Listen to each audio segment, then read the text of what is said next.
2026 5 முனை போட்டு இதில் முந்த போவது யார் அப்படின்னு கேட்டு வருகிறோம். திரு ஹிதயத்துல்லா, முந்த போவது யார்? நாங்க தான் சொல்ல போறீங்க தானே? நாங்க சொல்ல வேண்டிய அவசியமே இல்லை, மக்களுக்கு தெரியும். போட்டி கடுமையா இருக்கும்னு கணிக்கிறாரு திரு பிரவீன்காந்த் போன்றவர்கள். இவங்களாம் ஒரு 5 பக்கமா பிரியும் போது அது ஒரு தொங்கு சட்டமன்றம் அந்த மாதிரி போய் நிக்காதா? 2021 எளிதாக இருக்கும். ஏன்னு காரணம் சொல்லணும். நான் சகோதரர் சீமான் அவர்கள் 8 விழுக்காடு எடுத்திருக்காரு, கோடையா குறையா அப்ப பார்த்துக்குவோம். அடுத்து விஜய் வந்திருக்காரு. விஜயகாந்த் பவன் எல்லாம் என்ன நடந்துச்சுன்னு சொன்னா 14 வருஷத்துக்கு பிறகுதான் ஓரளவுக்கு அவங்களால அரசியல் எலெக்ஷன்ல விஜயகாந்த் 8%. அதான் சொல்றேன், 8 கூட்டணி வச்சுதான் எதிர்கட்சி தலைவராக வந்தார். உங்களுக்கு தெரியும். அப்பவும் 10க்கு மேல இல்லை, சரிதானா?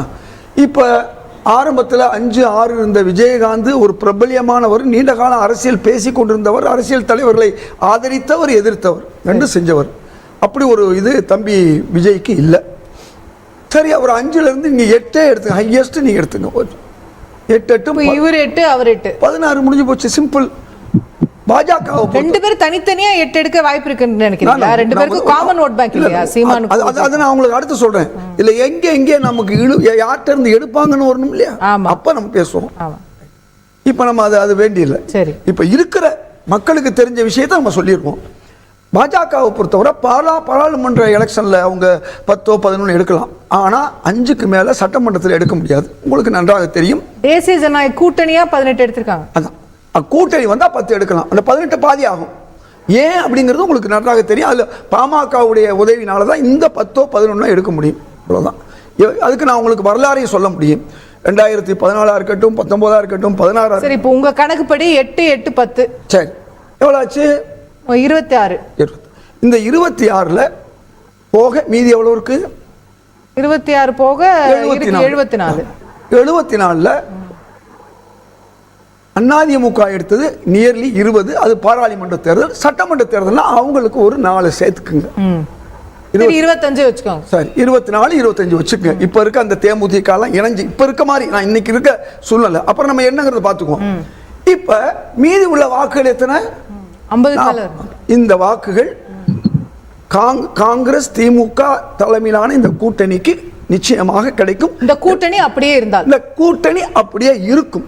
அதுக்கு நான் உங்களுக்கு காரணம் சொல்றேன். என்ன காரணம்னா, நாங்க ஏதாவது திமுக உங்களுக்கு கம்யூனிஸ்டுகள் ஒரு சில நேரங்கள் எதுக்குறாங்க, காங்கிரஸும் அதே நேரத்தில் 8 மணி நேர வேலை 12 போகும்போதோ கான்ட்ராக்ட்ல வரும், நாங்களும் எதுக்குறோம், கம்யூனிஸ்ட் எடுக்கிறோம். அதுக்காக நாங்க கூட்டணியை விட்டுட்டு வெளியே வந்தோம். பாராளுமன்ற தேர்தல் எல்லாம் ஒன்னா தான் சந்திச்சோம். அதே மாதிரி இப்ப கம்யூனிஸ்ட் கட்சி சமீபத்தில் கூட ஒரு எதிர்ப்பு கொடுத்திருக்காங்க மோடி அவர்களுடைய இதை.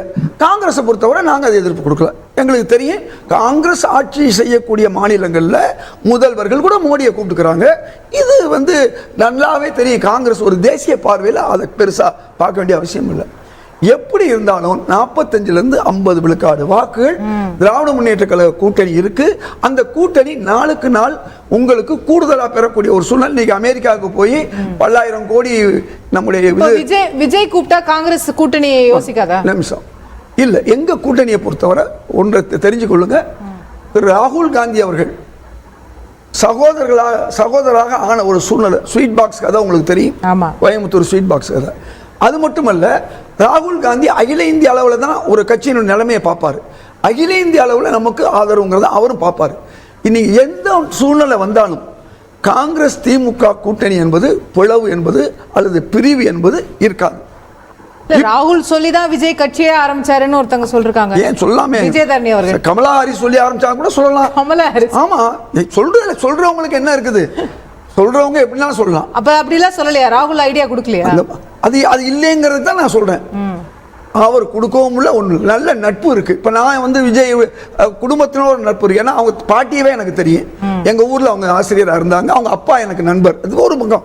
இது நட்புங்கிறது வேற, உறவுங்கிறது வேற. ராகுல் காந்திக்கு ராகுல் காந்தியை நம்முடைய நடிகர் விஜய்க்கு நல்லாவே பிடிக்கும். இதெல்லாம் நட்பு என்பது. விஜயகாந்தி என்னுடைய நெருங்கிய நண்பர். என்னை பல நேரங்களில் அவருடைய இந்த விழாக்களுக்கெல்லாம் என்னை அழைச்சிருக்காரு. அதெல்லாம் நட்பு என்பது வேறு, கட்சி என்பது வேறு. இதுதான் இப்ப நடக்க போறது. இப்ப நீங்க கேட்ட கேள்விக்கு வரேன், யார்கிட்ட இருந்து எடுப்பாங்க? இளைஞர் ஓட்டுன்னு நம்ம பேசிக்கிட்டோம் இவ்வளவு நேரம், நண்பர்கள்லாம் பேசிக்கிட்டாங்க. இந்த இளைஞர் ஓட்டு எங்கே டிரான்ஸ்ஃபர் ஆகுங்கிறத நீங்க புரிஞ்சுக்குங்க. இந்த 8ல இருந்து 2 அங்க போகுதா, அந்த 8ல இருந்து 2 நான் எந்தன்னா சொல்லலாம், எங்க போதா அல்லது கூட வருதா, இதெல்லாம் காலம் பிரிக்க விஷயம். கலை சொன்னதுதான் நீங்க சொல்றீங்க.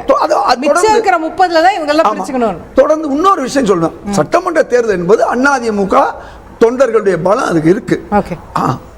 அதிமுக வாக்குகள் தான் சமீபத்தில் பாஜகவுடைய கூட்டணிக்கு போனது, நமக்கு தெரியும். நீங்க பழைய அதிமுகங்கிறது 30-33க்கு மேல உள்ளது, இன்னைக்கு ஏன் குறைஞ்சாங்கிறது நமக்கு தெரியும். ஆனா சட்டமன்ற தேர்தலில் அவர்கள் பாராளுமன்ற தேர்தலை விட கூட எடுப்பாங்க. ஏன்னா சட்டமன்ற தேர்தல் நமக்கு நல்லா தெரியும், பிரதமர் மோடின்னு அவங்களால சொல்ல முடியல, பிரதமரை இந்தியா கூட்டணி சொல்ல முடியல. அதன் விளைவு அவங்க ஒரு பின்னடைவை சந்திச்சாங்க. நீங்க மிஞ்சி போனா ஒரு 10-11. அதாவது நீங்க எந்த சூழ்நிலை பார்த்தாலும் இன்னைக்கு பிஜேபி மேல போகாதுக்கு என்ன காரணம் சொல்லிடுறேன்.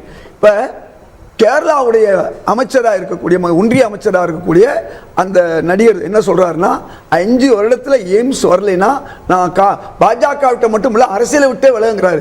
அப்படி சொல்லக்கூடிய கட்ஸ் தமிழ்நாட்டுக்காகவோ தமிழர்களுக்காகவோ போராடுறவர்கள் பாஜக தலைவர்கள் யாருமே இல்லை, யாரும் இதுவரை சொல்லல. அது நீங்க உங்களுக்கு நல்லா தெரியும். இன்னைக்கு திரு அண்ணாமலை இருந்து ஏதாவது பேசிக்கிட்டு இருப்பாரு, அதை இப்ப ஆளுநர் பேச ஆரம்பிச்சிட்டாரு. அது அதிமுக இல்லைன்னா பிராக்சி ஆளுநர் பேசுறாரு. இன்னைக்கு இந்தியாவிலேயே தமிழகம் தான் கல்வியில மேலோங்கி இருக்கும் பொழுது தமிழ்நாட்டு கல்வி முறை குறைவுன்னு சொல்றாருன்னா யாரு சொல்ல வேண்டிய வேலை? பாஜக.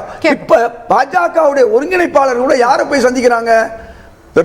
நாட்டாவே மோடியை போய் சந்திக்கல, முதல் போய் ஆளுநரை தான் சந்திக்கிறாங்க.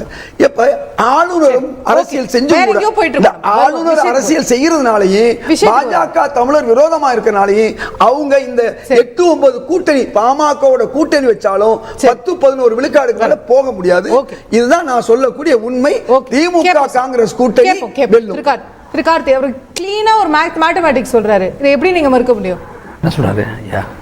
கணக்கு போட்டு சொல்லிட்டாரு.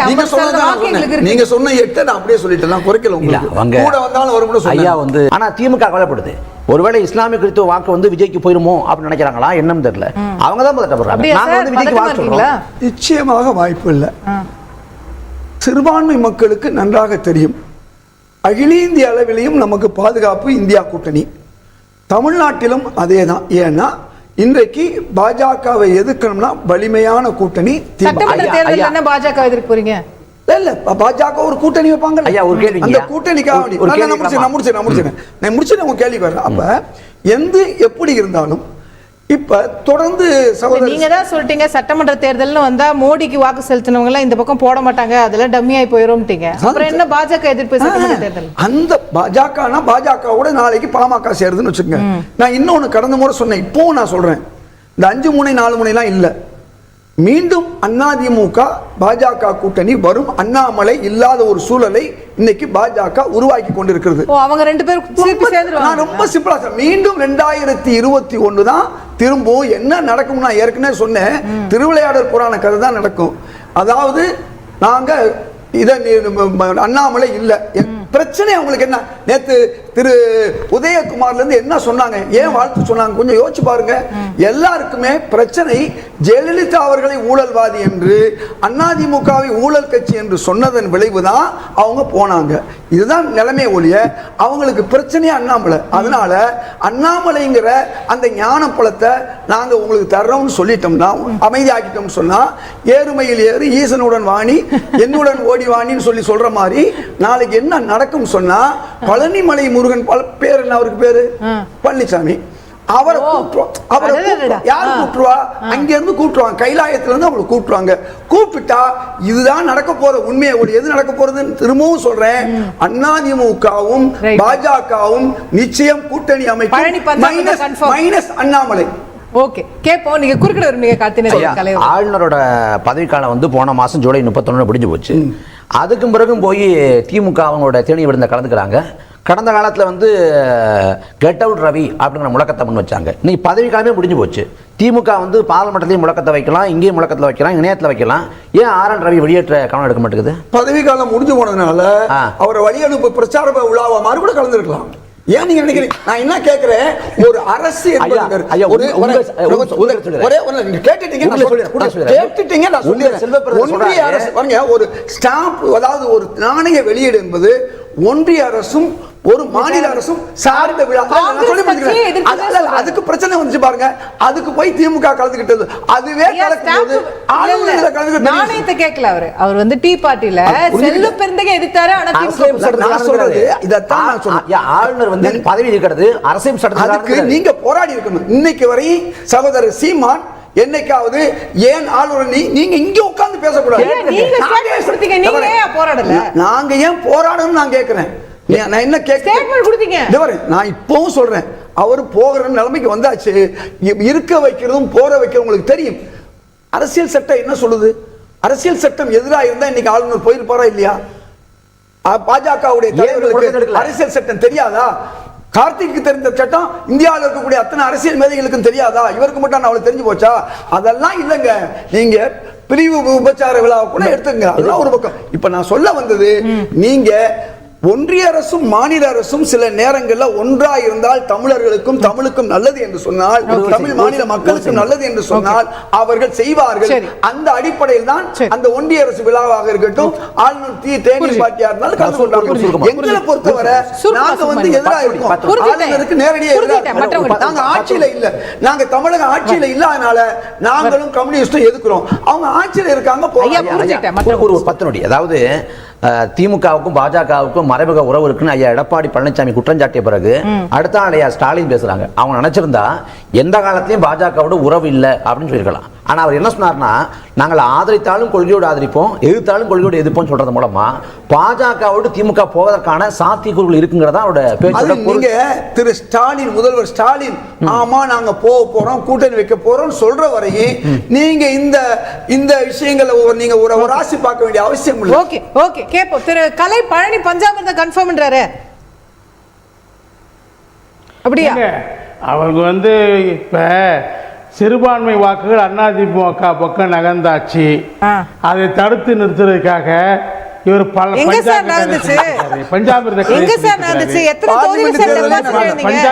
பஞ்சாமிர்த கதை சொல்லிட்டு இருக்கிறாரு. ஏங்க நீங்க முருகனுக்கு அகில இந்திய விழா நடத்தின உடனேயே சிறுபான்மை மக்கள் உங்களை புரிஞ்சுக்கிட்டாங்க. சந்தோஷப்படுறோம். போக மாட்டேன்னு சொல்லிட்டு முத்தமிழ் முருகனை பத்தி